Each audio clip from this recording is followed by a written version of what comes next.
Today we're going to talk about native North Dakota perennials. Out there, buried under that snow and ice and cold and frozen ground, are hundreds of varieties of native perennials like purple coneflower, dotted gay feather, scarlet globe mallow, golden pea, goldenrod, oval leaf milkweed, so many of them. Today, I am going to plant some native perennial seeds that have been cold stratifying in the refrigerator.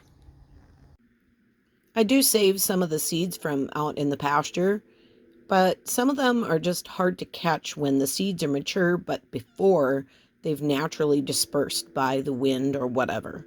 Milkweed is a really good example of that. As soon as the pods open up, they blow away really quite quickly. I do have prairie smoke out in the pasture, but there's just a couple of small patches and it's not marked well enough and I can't catch the seeds. So I've ordered some seed from Prairie Moon Nursery and I'm going to start these and see if I can get them up by my house instead of way out in the pasture. The other reason that I'm starting some of these, like this butterfly weed, is for our butterfly garden. I help run the butterfly garden that's in the next town over, and we're looking for some less aggressive plants that are favorable to monarchs. So we have a lot of common milkweed, but it likes to take over. So first thing I'd like to talk about is this C30 and C60.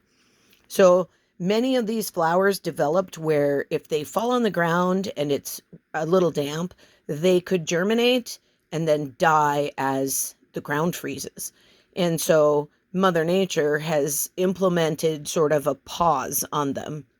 So they need a cold stratification period. And some of them are 30 days, some are 60 days, and some of them have to go through cold stratification, then a warm period, then another cold stratification, and that's wild prairie rose is that one. And so I've put these in my refrigerator for the 30 days. This one's actually 45, and this one I put in 60 days ago. So on Prairie Moon's packet, you'll see on this one, germination code A. This one means that you don't need to stratify. This one here is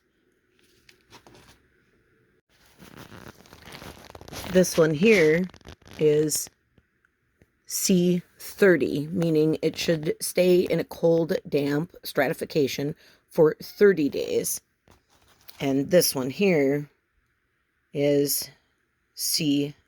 If I can get my camera to focus on that.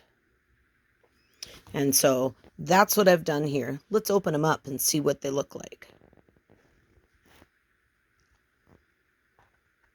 So I've put them in coffee filters and I wrote on them with pencil because the pencil doesn't disappear. I dampened them just a little bit and I put a dry paper towel in, and if that paper towel got too wet, this is moist, just barely moist, like I would not be able to wring any water out of it. If that got too wet, I switched it out for a dry paper towel. And as I open this, the first thing I notice is that this beard tongue is actually sprouting inside there. And so I'm going to plant these and they should be up in no time.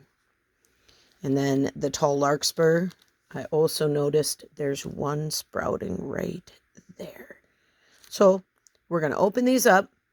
I've got my trays prepped with labels on them. And I've got some cute little stakes over here with the common name and the scientific name. And we'll get started on planting.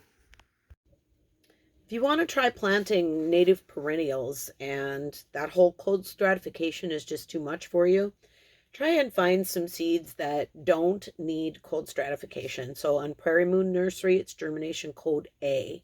You can just plant them as if they were a tomato or a pepper or pretty much any annual flower seed. So I've got some blue sage here. And this is a pretty nice size seed. I'm just going to take and try and sprinkle about 3 or 4, I know you can't see these cells, into each of these cells. And then it does still say cover no deeper than the width of the seed, because remember that in the wild, in their natural habitat, they're largely falling on top of the ground. And so I'm just going to cover with the littlest bit. So this is a purple coneflower that I collected from my pasture. And this one, I collected it in spring after it had been cold stratified naturally. So I didn't need to go through the whole mess of trying to put these in coffee filters and leave them in the fridge for 30 days and all those kinds of things. But the danger in that, or the hard part of that, is that these are a great food source for birds in the wintertime. And so they're sitting, these stick in the plant pretty well. But the birds are going out and finding these, which are often up above the snow, and they're getting a hold of them and eating them. And by the time you go back out in spring, there's nothing left. I feel like I'm in a cooking show, sprinkling truffle salt or saffron, where too much is not a good thing.